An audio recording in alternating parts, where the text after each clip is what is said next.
చాలా మంది టెక్సాస్లో ఇల్లు కొనే ముందు అసలు ప్రాపర్టీ ట్యాక్స్ ఎంత పర్సెంటేజ్ ఉందనేది క్లియర్గా తెలుసుకోకుండా ఇల్లు కొంటారు. తర్వాత ఆ ప్రాపర్టీ ట్యాక్స్ వచ్చి మంత్లీ వచ్చే ప్రాపర్టీ ట్యాక్స్ చూసి షాక్ అవుతారు. ఓకే, సో అందుకని చెప్పేసి ఒక ఒక పర్టికులర్ సిటీ పట్టుకొని నేనుండే సిటీ, ఆ సిటీలో కరెంట్ ప్రాపర్టీ ట్యాక్స్ ఎట్లున్నాయి అనేది నేను ఎక్స్ప్లెయిన్ చేస్తాను. ఆల్మోస్ట్ నార్త్ డాలర్స్లో ఉన్న మెజారిటీ ఆఫ్ ద సిటీస్లో ఆల్మోస్ట్ ప్రాపర్టీ ట్యాక్స్ క్లోజ్ ఇదే పర్సంటేజ్ ఉంది. సో బేస్డ్ ఆన్ దట్ మీరు క్యాల్కులేట్ చేసుకోవచ్చు ఇయర్లీ ప్రాపర్టీ ట్యాక్స్ ఎంత పడుతుంది అని చెప్పేసి మీ హౌసింగ్ ప్రైస్ని బట్టి. ఓకే, పైన కనిపిస్తుంది కదా, ఇది నార్త్ లెగ్ టెక్సస్. ఓకే, ఈ పర్టికులర్ సిటీలో property tax almost 2.83%. Okay, for example 500K house ఉంది అనుకో. ఓకే, మీరు కొనబోయే ఇల్లు వర్త్ వాల్యూ ఓకే 500K ఇంటి వాల్యూ అయితే ఓకే 2.83% అనుకుంటే రఫ్ ఎస్టిమేట్ చేస్తున్నా, ఎగ్జాక్ట్ నెంబర్ కాదు. ఓకే, 2.83కి క్లోజ్ టు 5,000 అండ్ 2.88% అంటే 4,000 అనుకో ఫర్ ఎగ్జాంపుల్. ఓకే, దగ్గర $14,000 పర్ ఇయర్ ప్రాపర్టీ ట్యాక్స్ వెళ్ళిపోతుంది. Just property tax only 500K ఇంటికి. ఒకవేళ మీరు 1 million హౌస్కి వెళ్ళిపోతే 1 million వర్త్ హౌస్ అయితే దానికి $28,000 ఓకే ప్రాపర్టీ ట్యాక్స్ కట్టాల్సి వస్తుంది, just property tax. So close to $14,000 per annum కట్టాలి. సో 12 నెలలకి 12 months కౌంట్ చేసుకుంటే రఫ్ ఎస్టిమేట్ చేస్తున్నా okay around $1,200 per month property ట్యాక్సే కట్టాలి. ప్లస్ ఇప్పుడున్న కరెంట్ మోస్ట్ రీసెంట్ టైంలో పడ్డ హెయిల్కి వాటి వల్ల టెక్సాస్లో insurance rates, house insurance almost చాలా రేజ్ అయింది. సో క్లోజ్ టు ఒక $200 to $300 పర్ మంత్, అంటే ఆల్మోస్ట్ 3,000 to 4,000 రేంజ్లో కరెంట్ హోమ్ ఇన్సూరెన్స్ ఉంది టెక్సాస్లో. సో రఫ్ ఎస్టిమేట్ అరౌండ్ 200 అనుకోండి. Okay, 1,200 plus 200 1,400 plus HOA almost ప్రతి కమ్యూనిటీలో ఉంది కరెంట్ కడుతున్న కొత్త ఇల్లులకి, ఎందుకంటే వాళ్ళు ప్రొవైడ్ చేస్తున్న అమ్యూనిటీస్కి. సో అదొక 1 వేసుకున్నా కూడా క్లోజ్ టు $1,500 జస్ట్ వీటికి అయింది. ప్లస్ 500K హౌస్కి మీరు 400K లోన్ తీసుకున్నారు అనుకోండి. ఓకే, నా రఫ్ ఎస్టిమేట్ చేస్తున్నా కరెంట్ ఉన్న ఇంట్రెస్ట్ రేట్ 6% ఆర్ 5.5%కి రఫ్ ఎస్టిమేట్ 2,000 నుండి నాకు తెలిసి 3,000. ఓకే, ప్రిన్సిపల్ ప్లస్ ఇంట్రెస్ట్ కలిపి 2,000 to 3,000 అయ్యే ఛాన్స్ ఉంది. బట్ లోవర్ ఎండ్ వేసుకుందాం, 2,200 వేసుకుందాం. Okay, so 1,500 plus 2,200 almost $3,700 just for house. Okay, ఒక 500K హౌస్ కొని మీరు 20% అమౌంట్ డౌన్ కడితే 400K లోన్ తీసుకుంటేనే మీరు literally $3,500 to $3,800 per month only ఇంటికి కట్టాలి. సో ఇవి కాకుండా current bill, internet bill, trash bill, pest control bill and gas bill, okay, and security bill, ఇంటికి మంత్లీ సెక్యూరిటీ తీసుకుంటాం కదా హోమ్ సెక్యూరిటీ, ఇవన్నిటిని కలిపిన తర్వాత ఓకే క్లోజ్ టు ఎంత కాదన్నా లోయెస్ట్ అమౌంట్ వేసుకున్నా కూడా ఒక $600 నుండి $800 ఈజీ అవుతుంది. అంటే $3,800 ప్లస్ $800 ఈ ఎక్స్పెన్సెస్, అంటే $4,600 జస్ట్ ఫర్ హౌస్ మెయింటెనెన్స్కి అయింది. అది కాకుండా ఫుడ్ ఆబ్వియస్గా కరెంట్ జనాలు వండుకోవడం తగ్గించేసి బయట తినడం ఎక్కువైపోయింది. సో ఒక $500 నుండి $1,000 $500 $800 ఓకే కప్పులకి కరెంట్ ఖర్చు అవుతుంది ఈజీగా, వాళ్ళు బయట తినేది అన్ని కలిపి. అది కౌంట్ చేస్తే 3,600 ప్లస్ ఇది ఒక $800 $4,400. ఎంత కాదన్నా ఒక కారు ఉండుంటుంది, కారు అండ్ కార్ ఇన్సూరెన్స్ కలిపి ఒక $600 అనుకోండి. So almost $4,400 plus $600 okay car and car insurance. So $5,000 అయింది. ఇది కాకుండా మనకుండే సబ్స్క్రిప్షన్స్ ఓకే నెట్ఫ్లిక్స్ లేకపోతే అమెజాన్ ప్రైమ్ లేకపోతే ఏవో అది ఇది సబ్స్క్రిప్షన్స్ ఉన్నాయి కదా, అవి కాకుండా బయట మనం చూసే మూవీస్, ఈ మధ్యన మూవీ రేట్లు సినిమా టికెట్ రేటు $30 $40 $50 కూడా లాగేస్తున్నారు. సో మంత్లీ ఒక సినిమా వేసుకున్న $100 అవుట్. సో ఇవన్నీ ప్లస్ కార్ గ్యాస్ ఓకే, ఈ మిస్లీనియస్ ఎక్స్పెన్సెస్ కౌంట్ చేస్తే ఒక $300, $200 ఈజీగా పర్ మంత్, 200 300, ఎందుకంటే గ్యాస్ ప్రైస్ $30 ఈజీగా ఉంది. ఓకే, ఒకసారి ఫిల్ చేస్తే 10 gallonది. సో ఒక $300 వేసుకుంటే ఆల్మోస్ట్ ఎంత అయింది, 5,000 ప్లస్ 3,800 హౌస్ ప్లస్ ఈ ఇంట్లో ఉండే ఎక్స్పెన్సెస్ ఒక 800, సో 3,600 ప్లస్ ఫుడ్ ఒక 800, 4,200 ప్లస్ కార్ ఇన్సూరెన్స్ గ్యాస్ కలిపితే ఇంకొక $600. ఓకే, ఎంత అయింది, దగ్గర 5,000 అయింది. ప్లస్ ఈ మిస్లీనియస్ మూవీస్ అవి ఇవి సబ్స్క్రిప్షన్స్ 300, సో $5,300. ఓకే, ఇది రఫ్ ఎస్టిమేట్ చేసిన, ఇంకెక్కువ అయ్యే ఛాన్స్ ఉంది. అడిషనల్ థింగ్స్ ఏవో కూడా వస్తున్నాయి, హాస్పిటల్ అని లేకపోతే ఏదో ఒక చిల్లర వస్తూనే ఉంటాయి.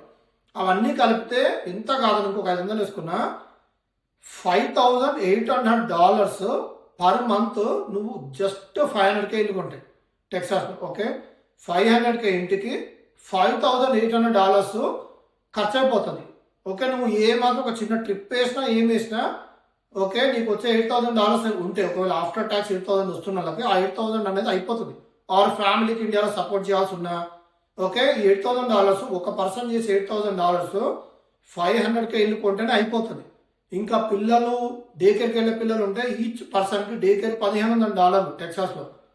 ఓకే, ఇద్దరు పిల్లలు డే కేర్కి వెళ్ళాలంటే $3,000 అవుతుంది. ఓకే, ఇట్లా కౌంట్ చేసుకుంటే బియాండ్ 10,000 వెళ్ళిపోతుంది. సో అందుకని ఇద్దరు జాబ్ చేసినా కూడా ఒక 15,000 సంపాదించినా కూడా మీకు ఇద్దరు కిడ్స్ ఉంటే at the end of the month మీకు ఏ $2,000 $3,000 కంటే బియాండ్ అయితే అసలు మిగలవు.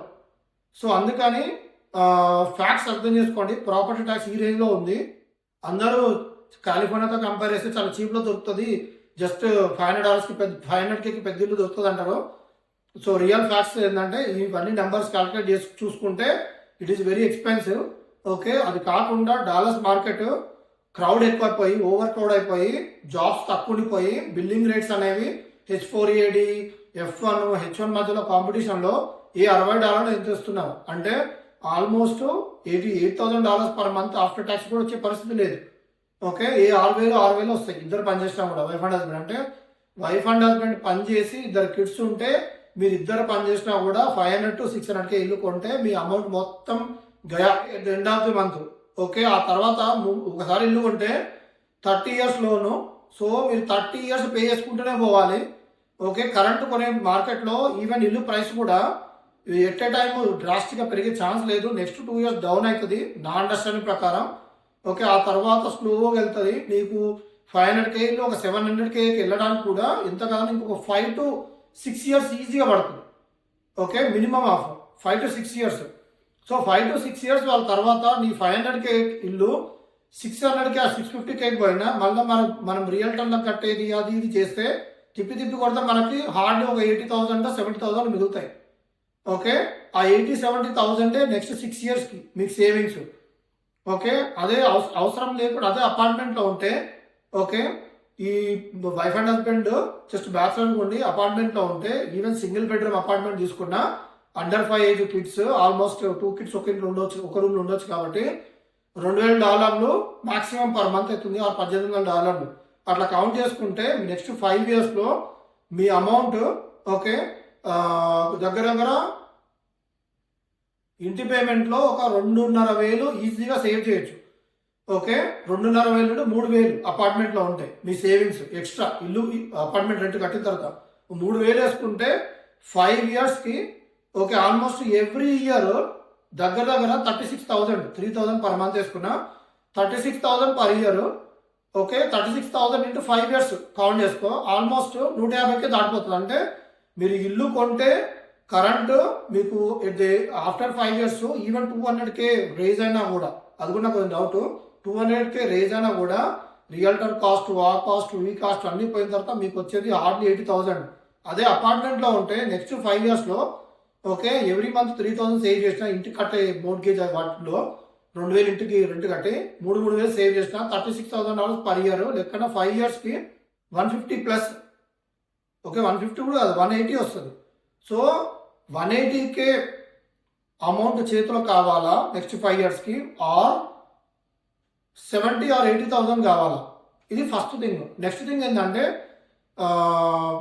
కరెంట్ ఉన్న జాబ్ అన్సర్టనిటీలో ఒకవేళ ఒకరి జాబ్ ఊడిందంటే ఓకే, ఈ పర్టికులర్ ఇల్లు కొని లోన్ పేమెంట్ కడుతున్న వాళ్ళకి ఒకరి జాబ్ ఊడిందంటే ఆ ఇల్లు అమ్మడం తప్ప ఇంకో ఆప్షన్ సొల్యూషన్ లేదు. ఓకే, మీరు ఆ పరిస్థితిలో ఇల్లు అమ్మాల్సి వస్తే మార్కెట్ డౌన్ అయ్యిండొచ్చు. మీరు 500K కొనిన్నారు, మీరు మార్కెట్ డౌన్ అయింది నెక్స్ట్ 1 yearలో. ఓకే, మార్కెట్ డౌన్ అయినప్పుడు మీరు 400Kకి 450Kకి అమ్మితే మీకు హ్యూజ్ లాస్. ఒక 100,000 అంటే ఇంక్లూడింగ్ 50K తగ్గినా కూడా రియల్టర్కి వాళ్ళకి ఇచ్చే అమౌంట్తో దగ్గర 80,000 లాస్ అవుతుంది ఈజీగా. అంటే అది కాకుండా ఒకవేళ గెయిన్ వస్తే ఓకే, ఒకవేళ గెయిన్ ఉన్న ఫస్ట్ 2 yearsలో ఇంటిపైన వచ్చే గెయిన్కి మీరు ప్రాపర్టీ మీరు ట్యాక్స్ కట్టాల్సి వస్తుంది కంపల్సరీగా. సో అటు చూసినా ఇటు చూసినా ఇప్పుడున్న జాబ్ అన్సర్టనిటీలో రిస్క్ తీసుకొని ఇల్లు కొంటే మాత్రం బిస్కెట్ అవుతారు. సో అట్లా కావద్దు అంటే చాలా ఎంత లీస్ట్ పాసిబుల్ అయితే అంటే ఇల్లు కాస్ట్ ఎంత లీస్ట్ పాసిబుల్ అయితే అంత లీస్ట్ ఇల్లు కొనుక్కోండి, అట్లయితేనే బెటరు. అండ్ ఆల్సో ఒకవేళ ఇల్లు కొని 3 years అయింది, సడన్గా ఎవరితో వీసాతో తేడా కొట్టి ఇండియాకి వెళ్ళిపోవాల్సి వచ్చింది. ఓకే, 3 yearsలో మీరు సంపాదించినంత ఇంటికి పెడతారు, 3 yearsకి సేవింగ్స్ ఉండవు, సడన్గా ఇండియాకి వెళ్ళిపోవాలి. సో ఇండియాకి వెళ్ళిపోయేటప్పుడు మళ్ళీ జీరోతో ఇండియాకి వెళ్ళాల్సి వస్తుంది. సో ఇట్లాంటి పరిస్థితులు ఉన్నాయి. నేను రియల్ ఫ్యాక్ట్స్ మాట్లాడుతున్నా. ఒక చాలా మంది అవి చెప్తారు, బట్ నేను ఎక్స్పీరియన్స్ చేస్తున్నాను. నాకు ఇల్లు ఉంది, ఓకే, నాకు మంత్లీ పేమెంట్స్ ఉన్నాయి, ఇవన్నీ చూసి బట్ నా లక్ ఏంటంటే నేను బిఫోర్ కోవిడ్ కొనిల్లు కాబట్టి ఈ రేంజ్ ఎఫెక్ట్ లేదు నాకు. ఓకే, సో ఇల్లుండి ఆ ఎక్స్పీరియన్స్ చేసి ఇన్నేళ్ళుగా దగ్గర 2018 నుండి పేమెంట్లు చేస్తాను ఇంటికి.